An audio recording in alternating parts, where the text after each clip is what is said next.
Ya se puede comenzar.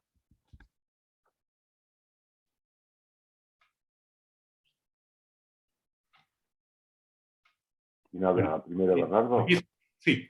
A ver, queridos amigos, bienvenidos a esta nueva videoconferencia organizada por los amigos de la Universidad de Tel Aviv en Argentina. El tema que analizaremos hoy será los dilemas de la humanidad en una época de cambios, desafíos políticos, económicos, sociales, educacionales y en la justicia. Tenemos el honor de contar con la participación del doctor Julio María Sanguinetti, quien fuera presidente de la República Oriental del Uruguay en 2 oportunidades, en 1985 y en 1995. El doctor Sanguinetti es un referente de primera magnitud como político e intelectual de América Latina. Fue diputado electo en 3 periodos, ministro de Industria y Comercio, ministro de Educación y Cultura y senador de la República. Desarrolló una enorme actividad periodística, dictó numerosas conferencias, su aporte político y cultural ha sido reconocido internacionalmente y por ello ha recibido numerosos premios, condecoraciones, títulos honoris causa. Ha escrito numerosos libros, entre ellos, dentro de este ambiente, merece destacarse Antisemitismo, cómo estamos en la región y la trinchera de Occidente, donde recoge textos de medio siglo sobre el tema judío, Israel, la intolerancia y los conflictos de Medio Oriente. Querido presidente Sanguinetti, es un honor para nosotros contar con su participación, pues valoramos mucho su gran trayectoria como un defensor de los más altos valores democráticos y los derechos humanos, su permanente condena al antisemitismo y a toda otra forma de discriminación y su amistad sincera, incondicional e inquebrantable hacia el pueblo judío y el Estado de Israel durante décadas. También tenemos el gusto y privilegio de contar con la participación de un reconocido periodista y una gran persona y un gran amigo de nuestra institución, Joaquín Morales Solá, quien entrevistará al presidente Sanguinetti. Muchas gracias, Joaquín, por tu buena predisposición, amistad de siempre y darnos este ambiente para tener una velada de lujo. Queremos agradecer al Banco Industrial que está auspiciando esta actividad. Su apoyo es fundamental para seguir ofreciendo actividades de alto nivel académico. Muchas gracias. A todos ustedes, queridos amigos, muchas gracias por acompañarnos. Y bueno, acá tenés la palabra, Joaquín, y disfrutemos del privilegio de esta reunión que hoy nos ofrece AUTA. Gracias, Bernardo. Bueno, buenas tardes a todos. Al presidente Sanguinetti ya lo había saludado, pero los saludo de vuelta aquí con todos. Y la primera pregunta que quiero hacerle al presidente, saliéndome un poco del tema general de la convocatoria, es algo muy nuevo que se dio en América Latina, que son las elecciones en Perú, donde no, para mi gusto, no había candidato nuevo, bueno, los 2 candidatos malos. Y yo me preguntaba ayer en qué punto de fragilidad está la democracia de América Latina para que esa democracia esté dependiendo hoy de una Fujimori. Y yo no culpo a los hijos de los que hacen los padres.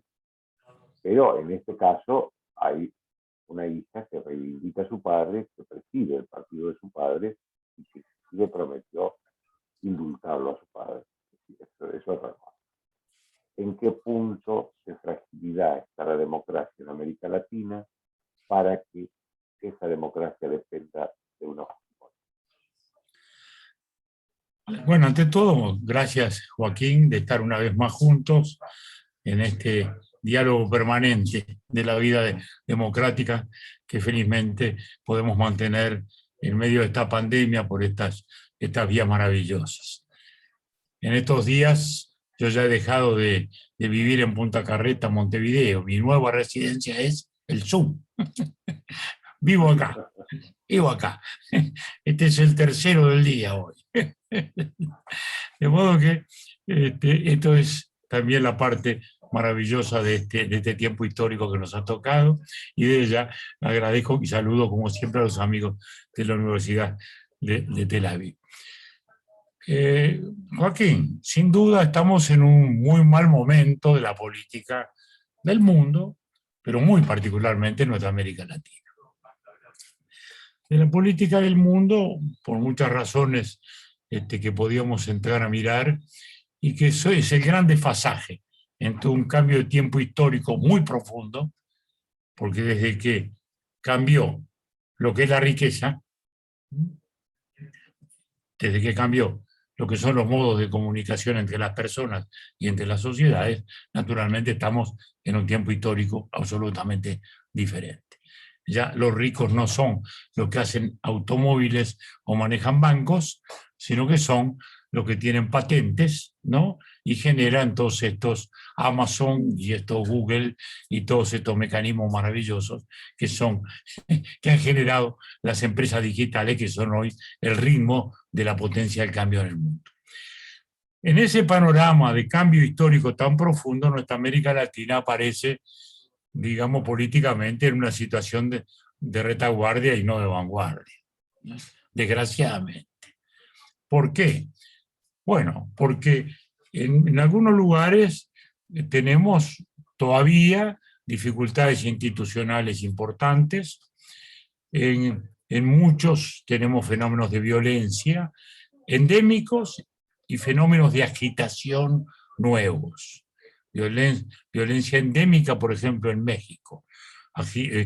Procesos de agitación inesperados y novedosos, Chile.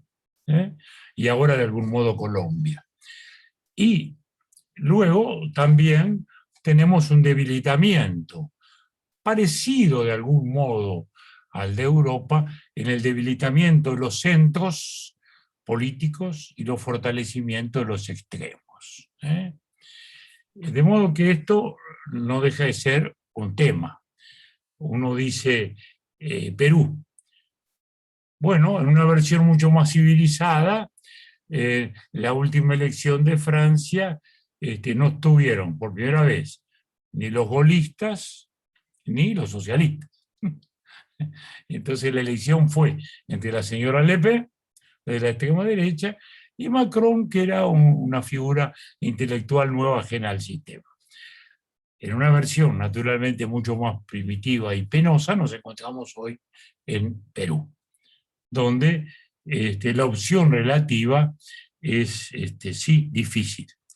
Pero además con un ingrediente, y que no solo tenemos dos polos bien distantes del espectro, sino que además ellos son minoritarios también. O sea, los dos sumados son 1/3 del país. Y el Parlamento con el cual van a tener que gobernar es un mosaico de tendencias minoritarias que muestran y aseguran, diría yo, una gobernabilidad muy baja. Va a ser muy difícil gobernar para cualquiera, más allá del resultado electoral, que hoy le estaría dando una leve ventaja a uno, pero que mañana puede ser la leve ventaja del otro todavía, porque Perú tiene un voto en el exterior importante, que a veces cambia los resultados, porque nunca vota con la tendencia, mayoritaria. El que gana dentro del Perú nunca gana afuera. Es una cosa bastante particular y curiosa que allí se da. De modo que, bueno, Perú realmente no va camino a una época de estabilidad previsible. Uno siempre tiene que ser optimista, confiar en la política y pensar que, sin soñar con milagros, quien gane pueda realmente lograr y consolidar una mayoría razonable que pueda gobernar. Pero Perú es hoy un ejemplo muy rotundo del hundimiento de los centros, del fortalecimiento de los extremos del espectro político, y a lo cual se le añade además la dificultad de gobernabilidad por la fragmentación de del escenario político, producto, a su vez, de la declinación de los viejos partidos. Porque si había un partido político, por ejemplo, organizador, el APRA en Perú, y hoy prácticamente no existe. Y Acción Democrática, el viejo partido de la UNDE, tampoco.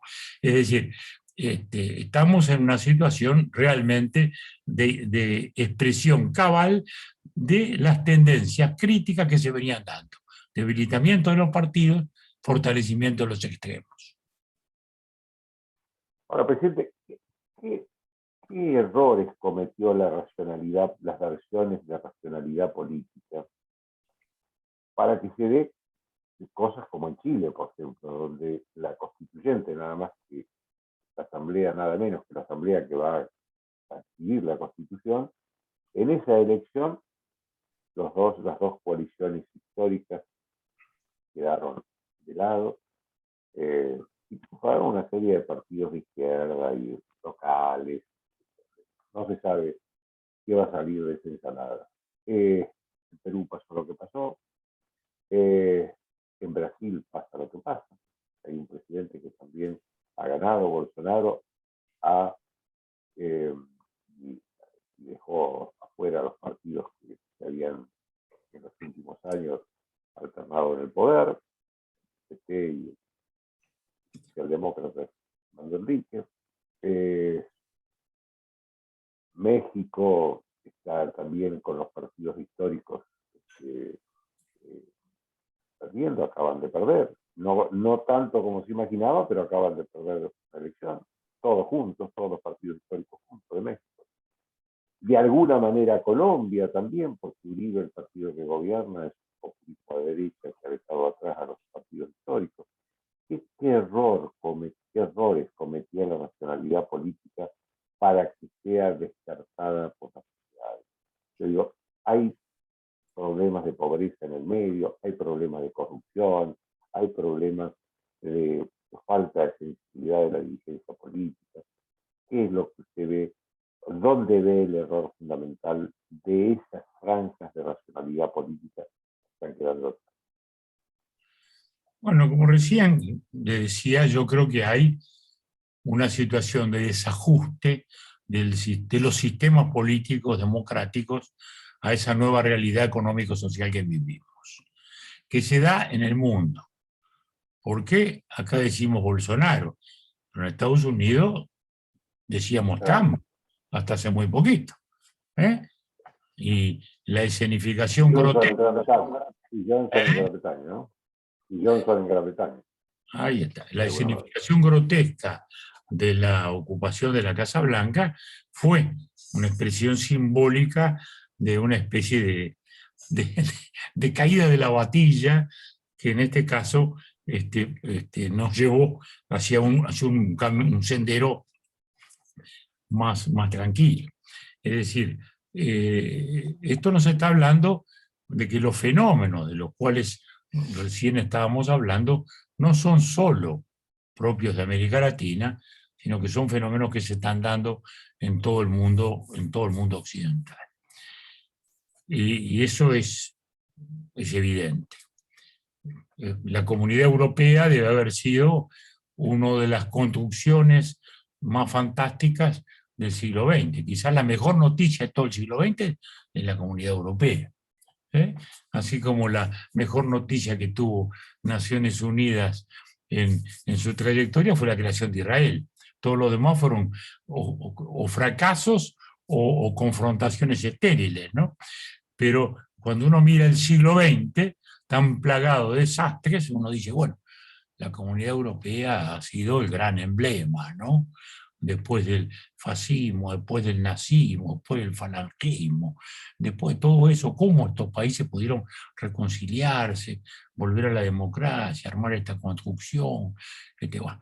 Y todos sabemos muy bien que por un lado ya se fue Inglaterra, por otro lado sabemos bien que, como recién decíamos, la política francesa se ha ido también hacia los extremos, que en la política española ha habido un formidable debilitamiento de los partidos, ahora un renacer un poco relativo del socialismo, pero está claro que al socialismo le salió hacia la izquierda Podemos, hoy felizmente complicado. A la derecha, al PP, le salió primero Ciudadanos hacia un lado y luego Vox hacia la extrema derecha, más allá de los nacionalismos catalanes y vascos, con el añadido de que al nacionalismo catalán le nació una fuerte corriente independentista. Es decir, estamos hablando también de que hay a la escala hay un fenómeno universal incuestionable. Y vayamos también ahora a nuestra América Latina. Que hay otro fenómeno, hay un fenómeno geopolítico también, y es el cambio de eje, es decir, del Atlántico al Pacífico. Estamos asistiendo, como recién decíamos, a un cambio histórico. Estamos, como antes, cuando íbamos al secundario, teníamos primer año, segundo, tercer grado, y entonces en uno estudiábamos Grecia y Roma, en el segundo venía la Edad Media, en el tercero la Edad Moderna, con las revoluciones, en el cuarto los tiempos contemporáneos, y así sucesivamente. Bueno, hoy ya estamos en otro libro, en otro manual, porque se terminó la sociedad industrial, los países industrializados y los países subdesarrollados, y hoy estamos en la economía digital, y en una sociedad que cambió como consecuencia todos sus parámetros. Como decimos, cambió la riqueza, cambió los modos de comunicación, y cambió también el balance geopolítico, que pasó del Atlántico al Pacífico. Lo cual quiere decir muchas cosas. Y eso lo estamos viendo también en nuestra América Latina, porque la presencia de Oriente, fundamentalmente de China, es incuestionable en nuestra América Latina, incuestionable. Es decir, lo que era antes, o podíamos imaginar, la influencia de Estados Unidos, hoy no es nada frente a la influencia de China. Esto nos está hablando justamente de un cambio copernicano en toda esta situación, frente a la cual una América Latina que parecía, pasado el tiempo de la Guerra Fría, dejado atrás el tiempo de las dictaduras y las guerrillas, que fueron una dialéctica que se retroalimentó. De un lado alentaban guerrillas, del otro lado bendecían golpe de Estado. Eso que pareció quedar atrás para siempre en los años 80, y que de algún modo quedó para atrás en los años 80, abrió un gran espacio de esperanza. Y hubo aquel renacer de los años 80, cuando salimos todas las dictaduras, en el 83 Argentina, en el 85 Brasil, 85 Uruguay, 89 Paraguay, 89 Chile, antes había salido Perú y Dominicana, Colombia y Venezuela no habían caído en las dictaduras, por lo menos en las dictaduras del tiempo de la Guerra Fría, habían tenido dictaduras más lejanas y distintas. En fin, uno decía, bueno, llegamos. Sin embargo, esto luego fue desvaneciéndose, y apareció la gran tendencia populista de los últimos años, poniendo en jaque a todos los partidos políticos. Y bueno, ¿consecuencia de qué fue? Bueno, en algunos casos, las debilidades institucionales históricas y el desafío de estos tiempos de cambio a los cuales había que adaptarse. Nuestras economías no se adaptaron, nuestras sociedades no se adaptaron, y muchos de los liderazgos fracasaron. Pero también se dio ese divorcio en la sociedad, vuelvo a decir, porque si miramos el crecimiento económico y si miramos los relativos guarismos de mejoría social, Chile ha tomado como un ejemplo hasta hace muy pocos años. Y ahí estamos en plena revuelta. Y una revuelta de desasosiego, ¿no? No es una revuelta de malestar, de inestabilidad, de estado de ánimo, ¿no? no ha pasado nada trágico, sí, pero un día se salió a la calle y la calle desbordó todo y el gobierno quedó hackeado y a partir de allí, bueno, la única solución política fue apostar al milagro de las constituciones, que no pasó de ser un atajo, porque ninguna constitución puede ofrecer el milagro de la prosperidad. Es un cambio de reglas de juego para salir del paso y que ojalá salga bien. Pero ya la constituyente es un mosaico que no hace presumir que vayamos a tener mucha sabiduría, ¿no? No hay tendencias estables, no hay tendencias reconocibles, no hay liderazgo ni políticos intelectuales respetados. En fin, Chile está en una situación realmente compleja, con lo cual uno dice, bueno, pero quiere decir que el crecimiento no bastó, quiere decir que está bueno, después se dice, bueno, pero hay desigualdades. Sí, hay desigualdades, pero las hubo mayores. Hay pobreza, sí, pero la hubo mucho más. Lo que sí es verdad, lo que sí es verdad es que la situación ahora se ha agravado porque la famosa pandemia ha puesto en tensión todo, en tensión todo. Quiere decir que estamos en una situación sin duda difícil, sin duda difícil.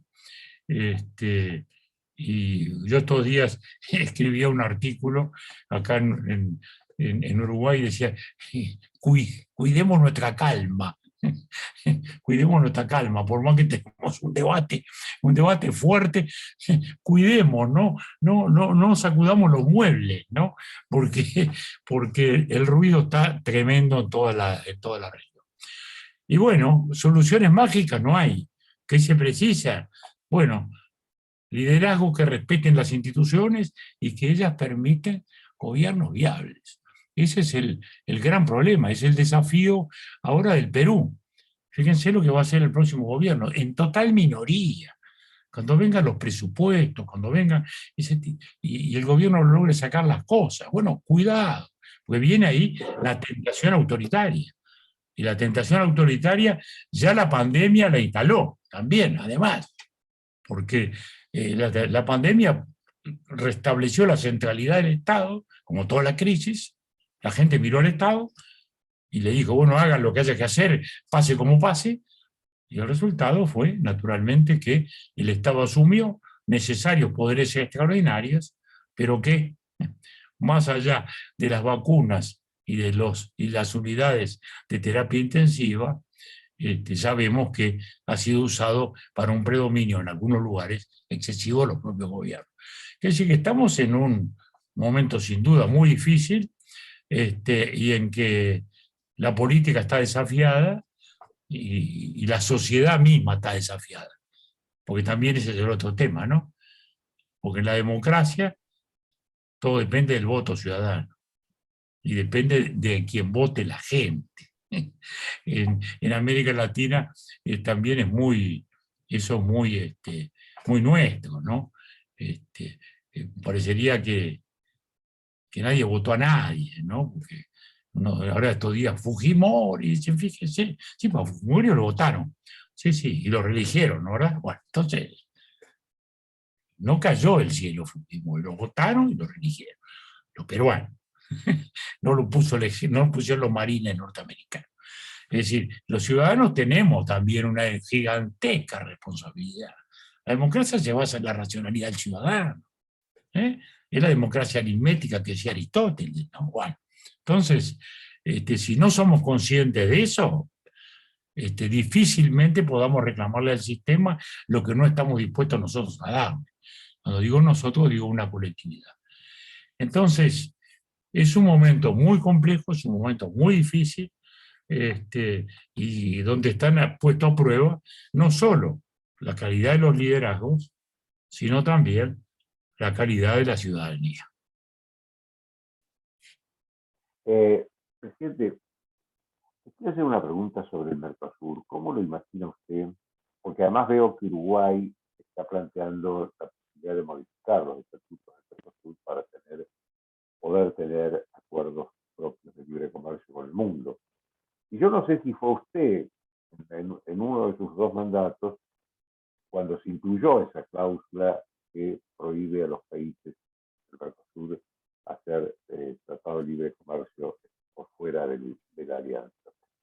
Pero más allá de este punto, quiero ver cómo imagina usted al Mercosur, porque lo veo demasiado tenso, demasiado frágil.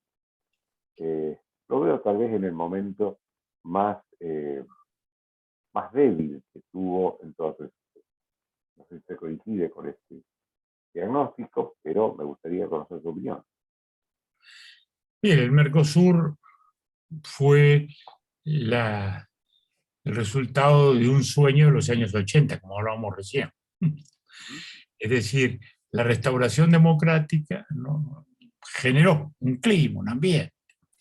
Sarney en Brasil, Alfonsín en Argentina, nosotros acá en Uruguay, en fin, la democracia. Soñábamos con la Comunidad Europea, justamente, ¿no? Ese era nuestro gran sueño, nuestro gran objetivo. Y nos pusimos en marcha en esa dirección. Luego se incorporó Paraguay, también muy esperanzadamente. Y eso cuajó. Primero empezamos con acuerdos bilaterales, acuerdos trilaterales, luego sumamos a Paraguay y finalmente, en el año 91, ya no Alfonsín sino Menem, ya no Sanguinetti sino Lacalle, firman, ya no Sarney sino Collor, firman el Tratado de Asunción. Los primeros 8 años, espectaculares. Solo se crecía, solo se llegaban a acuerdos, el comercio se diversificaba, los gobiernos iban andando. 13 de enero del 99, devaluación en Brasil. Y ahí el Mercosur toca una primera gran debilidad estructural, que es la asimetría. Uno de los socios es el 80% del PBI. En consecuencia, un resfrío en él es una neumonía en el resto. Y ahí empezó un cierto desbalance, porque nos costó mucho reacomodar la situación, y esa devaluación brasileña nos puso delante de eso. Luego, para peor, vienen los gobiernos Kirchner, que desgraciadamente no tuvieron un espíritu mercosurista, no lo tuvieron. Es decir, no cumplían los acuerdos, invocaban intereses particulares de Argentina, que podían ser legítimos, pero eran notablemente particularistas. No tenían el espíritu ese de lo que es una comunidad, porque la comunidad no nacía simplemente para hacer un tratado formal, sino para que nos especializaras económicamente, para que cada uno estuviera o se especializara en aquel sector donde tenía mejor productividad. Y tampoco, que esto es fundamental, no era la idea encerrarnos, era tener una economía o un espacio económico más amplio, poder mejorar así la competitividad y así mejor competir en el mundo o insertarnos mejor en este mundo global que estaba llegando, ¿no? Bueno, pero desgraciadamente, como digo, ahí entramos ya en una deriva muy compleja, de la cual desgraciadamente no hemos salido. Hubo algunos intentos, se fue, se vino, se fue, se vino, pero seguimos en una situación compleja.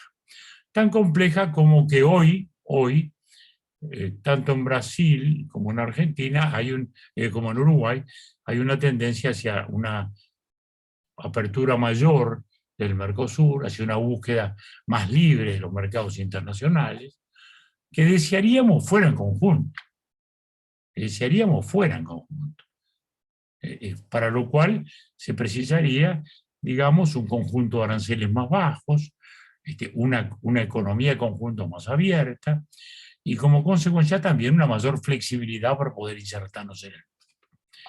Y eso no se está dando. Como decimos, Brasil y Uruguay están pidiendo una flexibilidad mayor, Argentina se abroquela en el statu quo de la situación actual, y Paraguay oscila.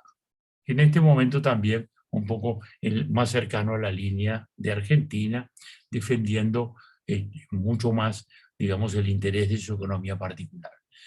Y esto, digamos así, no estamos construyendo lo que tenemos que construir.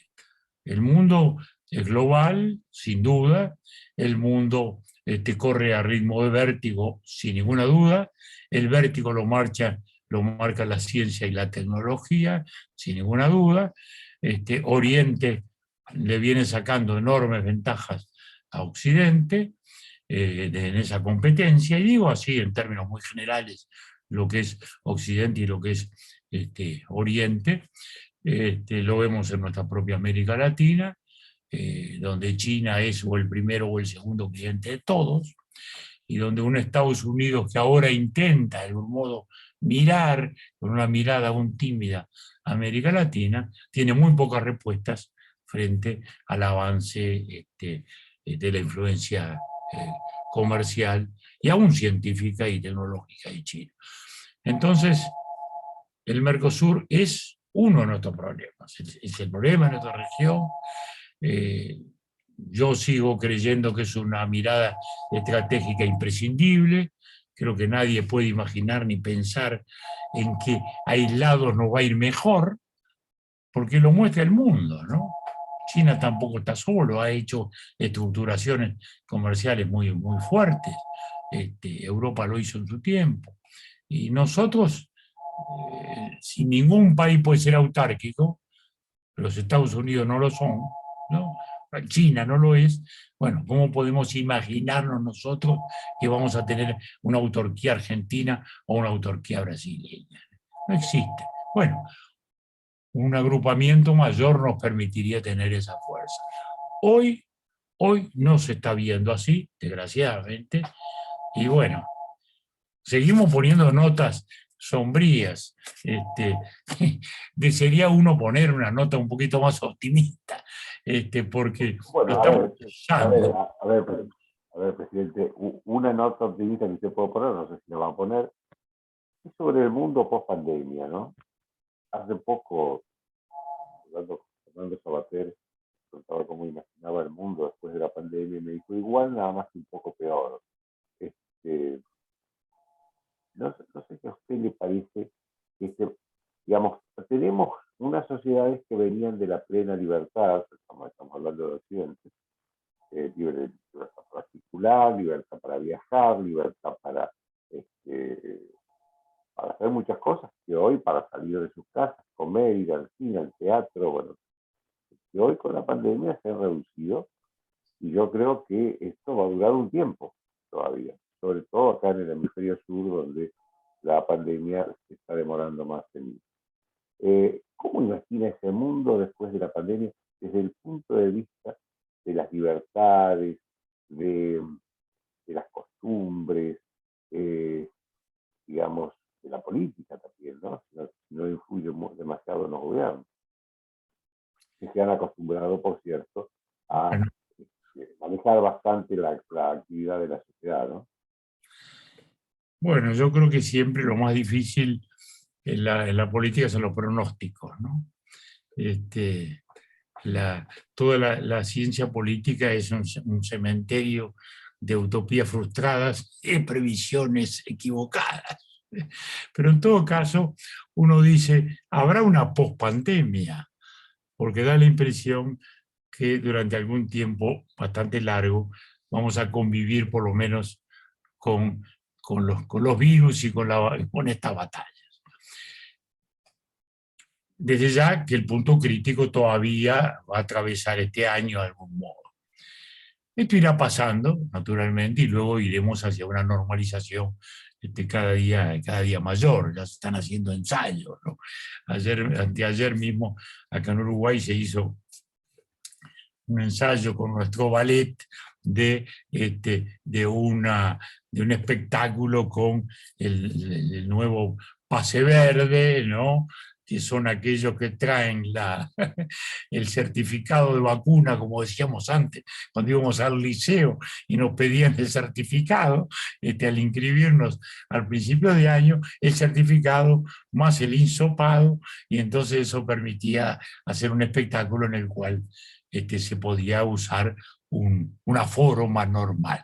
Bueno, se hizo un espectáculo, es una prueba, salió bien, y el espectáculo fue lindo. Aunque ahí afloraron también todas las contradicciones de este tiempo, porque hubo una manifestación antivacuna también en la puerta, como corresponde, y cosas tan irracionales como esa. Entonces, ¿A qué vamos? Bueno, yo diría que no soy negativo con las libertades. ¿Por qué? Porque creo que estos tiempos de privación de libertad están generando necesidad de libertad.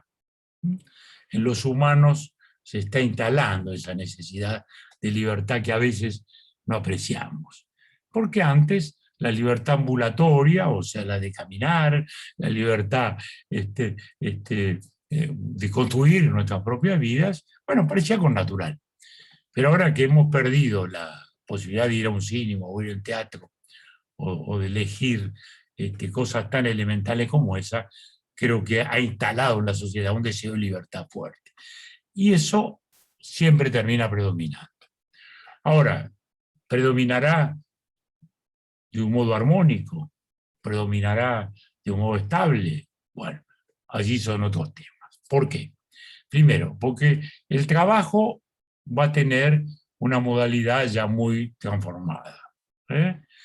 No es que se va a ir solo al trabajo digital, pero sí es evidente que va a convivir el teletrabajo con el trabajo presencial histórico.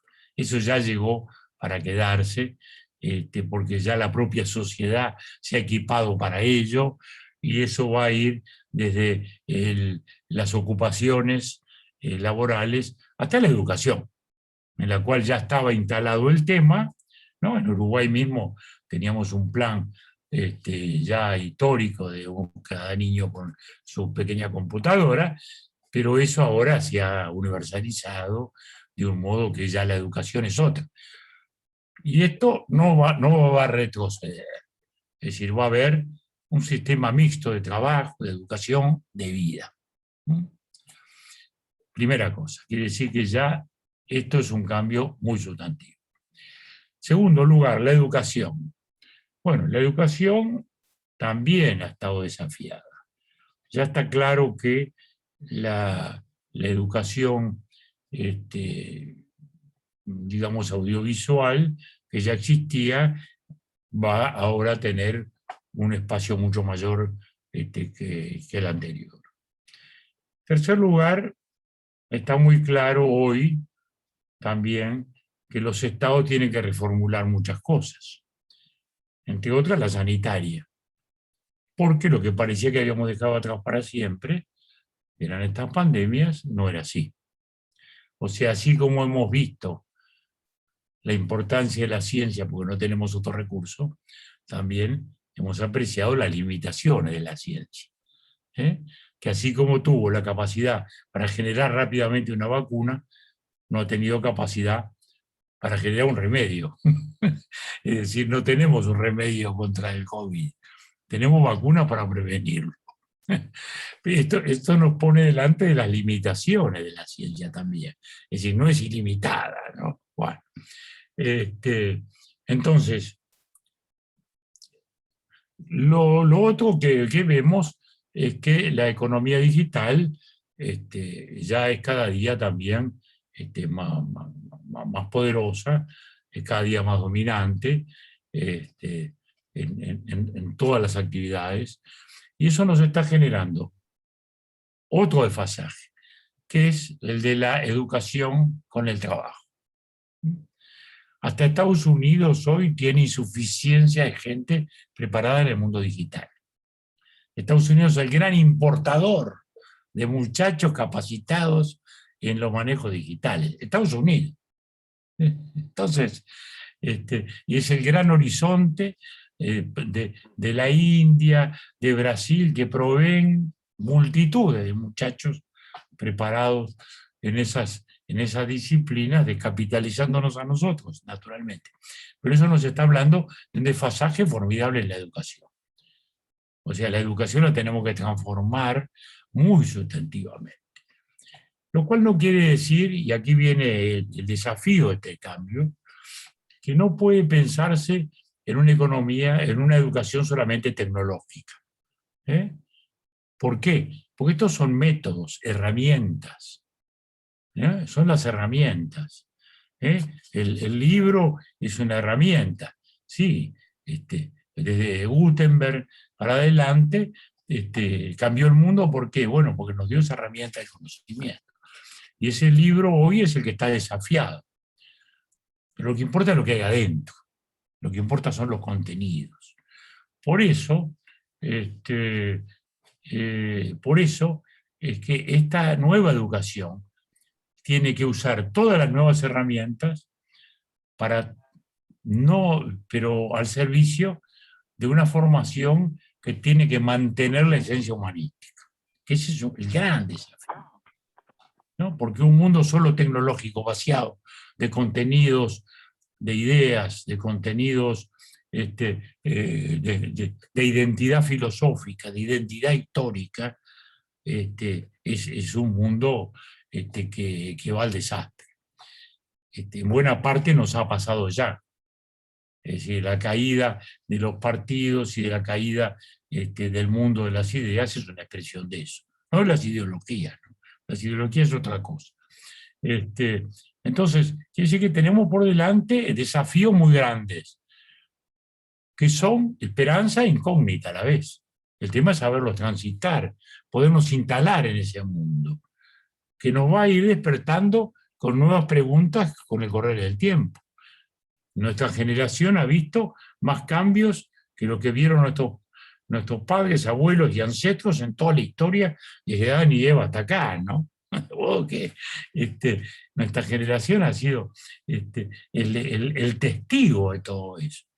Así que bueno, no es sencillo acomodarse a eso, pero lo que está claro es que con estos debates de retaguardia nuestros, que uno le da hasta pereza, ¿no? Prender la televisión y oír las cosas que estamos debatiendo y las cosas que estamos discutiendo, y uno dice, pero para un poquito, ¿no? ¿Dónde es que vamos a ir con esto? No estamos entendiendo nada, ¿no? Bueno, pero hay que hacer el esfuerzo. Entonces, la gente que creemos en la palabra, que creemos en la libertad, que creemos en las ideas, y más en estas ideas de libertad y democracia, somos lo que tenemos que asumir con toda nuestra convicción, nuestra responsabilidad, para tratar de orientar y mantener por lo menos las balizas en el camino que permitan que él no se desvíe excesivamente ni hacia un lado ni hacia el otro. Presidente, no puedo dejar de preguntarle, porque además nos va a gustar a todos escuchar su respuesta, sobre un hecho reciente que sucedió en la Comisión de Derechos Humanos de las Naciones Unidas, que decidió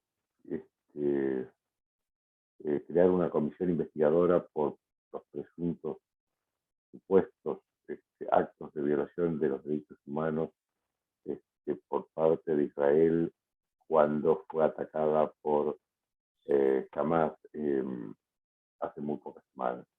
Esa declaración fue muy polémica, provocó muchas cuestiones en el mundo. Los principales países de Occidente o se abstuvieron o votaron en contra. Y hubo un grupo de países, entre ellos obviamente la Argentina, no lo podemos esconder, que votó a favor. ¿Cómo ve usted esa decisión? Bueno, yo diría que uno la ve con una gigantesca tristeza, ¿no?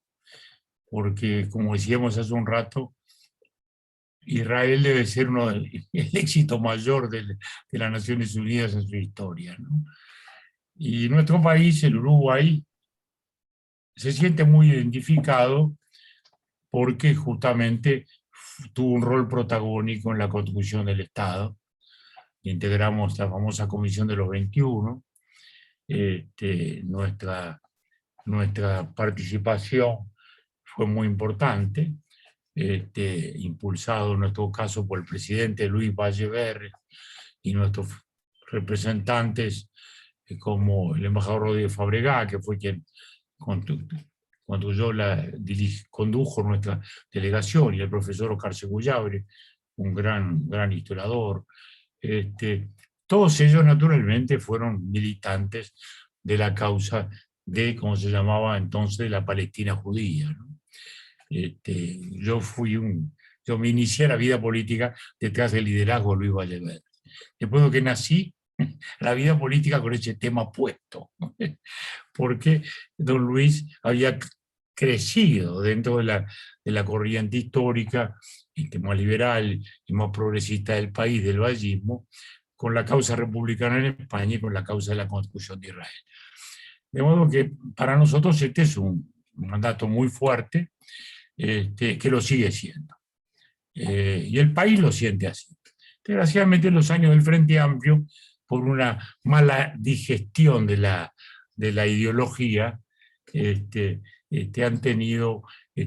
han ido asumiendo, digamos, este falso relato sobre el fenómeno palestino, ¿no? Que empieza con olvidar justamente que el día que nació Israel nació también un Estado árabe, ¿no? Y 70 años después estamos discutiendo a ver cómo construimos dos estados, que los tuvimos, que existieron, que se midieron, que hubo un dibujo, que hubo un dibujo con una frontera, con todos los inconvenientes de ello, pero con una frontera. Y que en aquel momento la intolerancia de los estados árabes impidió que cuajaran esos dos estados. Cuajó Israel, construyó una democracia, tuvo que afrontar, digamos, 6 guerras, 3 intifadas y combates de diverso tipo, a todos los cuales sobrevivió, y sigue pagando el precio de su éxito. Y sigue pagando el precio de su éxito. No se tolera lo que es su presencia, lo que es su democracia. Y desgraciadamente se ha construido un relato falso que allí está. Sobre la base de automatismos, que son, uno, el prejuicio antisemita que está siempre por allí y que no hemos logrado despejar. En segundo lugar, el antiyanquismo, que durante años le generó a la izquierda del mundo un reflejo automático. Estados Unidos es amigo de Israel, en consecuencia, Israel es nuestro enemigo. En tercer lugar, una, digamos, declinación del mundo y del pensamiento comunista o marxista que se refugió luego en estas causas reivindicativas de las presuntas víctimas. Entonces tenemos un indigenismo que se enoja con Cristóbal Colón porque llegó a América, ¿no? Y tenemos un feminismo que tergiversa esa noble causa tan largamente querida y sostenida también en nosotros por grandes líderes, y lo transforma en una especie de autoritarismo, y todo lo cual se está viviendo incluso en países como Francia, por ejemplo, ¿no? En que hoy defender a Israel cae en la islamofobia, ¿no? ¿Verdad? Que es otra construcción ideológica que se ha instalado. Entonces, la sumatoria de prejuicios y estas construcciones ideológicas y estos chivos emisarios hace que exista esta situación, que uno no tiene por dónde agarrarla. Podemos analizarla desde todos los ángulos. Gaza, primero, nunca tuvo una autoridad palestina hasta ahora. La primera vez que Gaza tiene una autoridad palestina es del 2005, cuando el gobierno de Sharon, un general considerado de la línea dura, que comandaba una unidad de combates en el año 67, cuando se toma Gaza de la soberanía egipcia, la entrega como prenda de paz, 2005. Bueno, en lugar de ser una prenda de paz, ha sido una base de agresión, desgraciadamente. En segundo lugar, uno mira a los países árabes, los más ricos, ¿no? Alimentan ese instinto militar. Tiene playa, tiene costa, porque uno hace hoteles, porque uno hace un desarrollo turístico, no le dan oportunidad a esa gente a vivir mejor en lugar de alimentarles el rencor. Desgraciadamente es así, y a su vez, ¿qué ha pasado? En las circunstancias, ya no en la tendencia profunda. Ha pasado que primero, Israel hizo nuevos tratados de paz. Ya sumó a su relación más histórica con Egipto, que ha sido y es fundamental, bueno, los Emiratos, etcétera, etcétera, Bahrein, etcétera. O sea que han mirado que Israel va ampliando su esfera de pacificación. En segundo lugar, el conflicto chiita-sunita, es decir, la presencia de Irán alimentando estos movimientos más agresivos, vía directa o vía Qatar. En tercer lugar, en el caso específico, una elección que se venía y en la cual, bueno, la autoridad palestina, temiendo un triunfo de la tendencia más radical de Hamás, la prorrogó. Y ahí salió entonces Hamás a tratar de ser el portavoz natural de la rebeldía palestina a través de una acción bélica. La acción bélica, concentrándonos ahora en lo que es esto, es tan absurdo como esto. Hablando realísticamente, ¿alguien duda de que el ejército de Israel podía retomar Gaza y destruir totalmente el movimiento Hamás? ¿No? Es evidente que sí, y que la guerra se hace del modo más cuidadoso y quirúrgico, porque seguro, lo primero significaría muchos muertos, muchos heridos y una situación dramática. Estados Unidos renuncia a imponer el poderío militar que tiene. Asume una actitud defensiva, tan defensiva que la puede tener a su vez por la tecnología que permite que 4.000 misiles lleguen el 1%. Y luego su actitud de ataque es destruir Palestina, destruir Gaza, no, es destruir las bases de Palestina de un modo quirúrgico. Decía, bueno, sí, pero hubo 100 muertos, sí, el otro día hubo 20, y que tal, y hacen esa contabilidad. Señores, si Israel hubiera realmente respondido, dicen, abuso desproporcionado de la fuerza. ¿Y cuál es la proporción? Tiramos 4.000 misiles en respuesta a los 4.000 de allá y hacemos una catástrofe. ¿Cuál es la respuesta adecuada?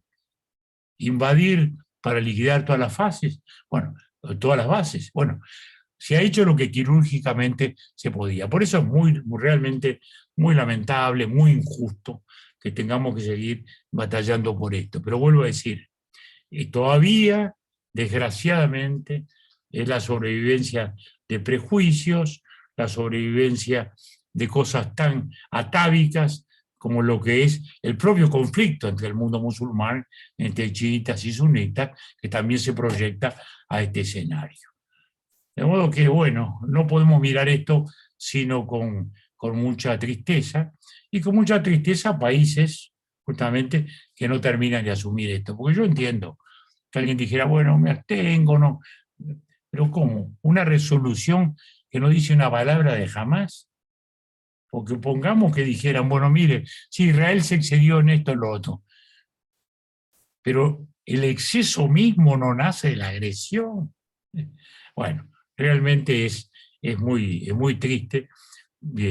Y bueno, y felizmente países como Alemania, que es muy importante en esto, por su historia, por lo que vivió, por lo que sufrió, por lo que padeció y por toda su historia que conocemos, también diga, no voto porque no es equilibrado esto. Si hubo exceso de la guerra, no podemos ignorar que esto es una batalla, no entre dos estados democráticos, sino entre una organización terrorista y un estado democrático. De modo que, bueno, ¿cómo no lamentarlo? Presidente, bueno, ya llevamos casi una hora de conversación y ha pasado, la verdad, que rapidísimo, así que ha estado brillante, pero quería antes de terminar hacerle una última pregunta. Hace poco leí, y creo que fue cuando usted se retiró del Senado, que habló de la ética de la derrota en la democracia. La verdad que me pareció un giro muy novedoso, de que la democracia necesitaba de la ética de la derrota.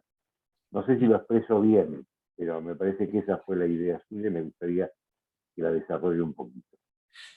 Mire, esa expresión se la tomé a mi querido amigo Felipe González, con el cual batallamos en estas cosas a lo largo de muchos años y seguimos batallando, o teniendo que seguir batallando desgraciadamente. Y eso es, recuerdo que cuando él pierde la elección, después de 14 años fantásticos de gobierno, y lo pierde de un modo muy particular, porque los que habían ganado estaban tristes porque apenas habían ganado, y los que habían perdido, en este caso los de él, celebraban que lo que se pensaba que iba a ser una gran derrota no lo fue. Y entonces yo lo llamo y le digo, mira Felipe, tal cosa, hablamos, todavía me dice, no, dice, nosotros perdimos y ya está. Y él me dice, mira, el gran tema es que la democracia se pone a prueba cuando se pierde, no cuando se gana. La democracia se tiene que basar en la ética de la derrota. Yo tengo que asumir moralmente que he perdido la elección, aunque políticamente puedo sentir que es injusto. Y en esto se basa la democracia, en asumir que no siempre se va a ganar, que siempre hay que tener las valijas prontas, y que siempre hay que pensar que la democracia es ese constante renovar. Recuerdo, ahora me viene a cuento una anécdota bastante interesante. Se hace una reunión en Brasil. Entregaba el gobierno Sarney. Entre otros estaba Fidel Castro.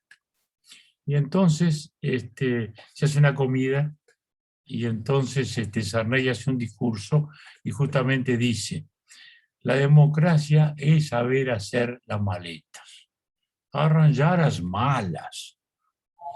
Y entonces lo mira a Fidel y le dice: Fidel, la democracia es saber que usted hay que hacer la maleta. Bueno, y eso creo que es la gran, situación, sentir que las victorias no nos deben conducir a la arrogancia, ni las derrotas al resentimiento. La vida democrática es eso. Bueno, nos ha tocado a todos eso. Fíjese, mi partido gobernó 93 años, más o menos, pero siempre se llenó 23 años. En el año 1958 perdimos por primera vez. Veníamos de 1865. Perdimos. Bueno, y ahí también había eso. Bueno, y el Partido Colorado va a entregar nuestro adversario tradicional, el Partido Nacional. Había todo un síndrome, ¿no? Y alguno insinuó, bueno, y Luis Valle. Me acuerdo que un militar le vino, Luis Valle, presidente, ¿qué hacemos? ¿Cómo que hacemos? Vaya a cumplir con su deber, que el 1 de marzo acá se entrega. Bueno, y bueno, entonces fue la primera vez que aprendí lo que es la derrota. Y lo vi a ese Luis Valle, vuelvo a decir, el líder de la causa judía en Uruguay históricamente, lo vi crecer. Porque yo seguro, en el año 54 yo tenía 18 años, voté por primera vez a él, con una enorme esperanza y una gran alegría y convicción que felizmente nunca perdí en él como gobernante. En el 58 le tocó perder. Y ahí nosotros vimos lo que era la grandeza de un líder democrático, ¿no? De pelear desde eso. Y yo, que entonces era un joven aspirante,